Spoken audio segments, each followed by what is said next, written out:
Hi, I'm Liz Arnold, and you are watching Editor TV. Tonight we're at the home of Anne Fairfax and Richard Sammons for the preview party for the ICA&CA's Arthur Ross Awards. Let's go inside.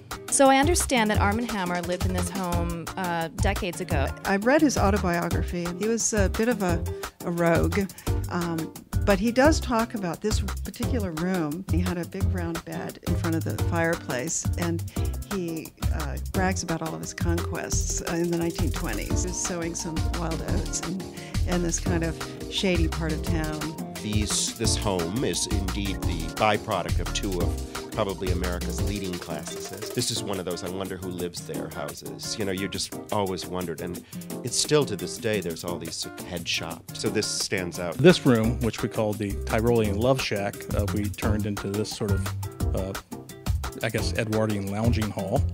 And then the other little house, which on a standalone basis could be the smallest house in Manhattan, we turned into sort of Mayfair in Manhattan. When I sit in this room, I think what New York must have been like in the 18th century. I really don't think there's a place in New York that captures more essentially what ye old New York must have felt like, including the proximity to the street. Do you always wear your blue and white shirt when you're sitting in this chair? I do. I always wear blue and white when I come here, yes. I think you can so easily think of New York as the skyscraper city when really there's just an incredible fabric of classical and colonial buildings, 4-story, 3-story that really make up the city. And that, to me, that's the kind of undiscovered New York that I love. New York is an incredible series of historic buildings, and you can see the evolution of everything from the Art Deco to the older Beaux-Arts buildings, which are fabulous. You just come to New York, and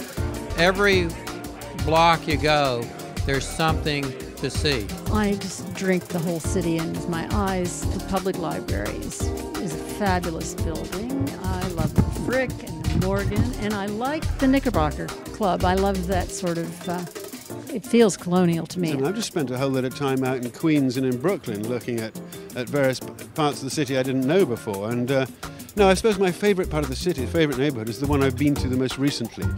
It's a garden of architectural delights walking around Manhattan. It's something interesting to see anywhere. Do you have a favorite building in Manhattan? It's like asking a mother what her famous child is. Thanks for joining us at the Institute of Classical Architecture and Classical America's Arthur Ross Awards. I'm Liz Arnold for Editor TV. See you next time.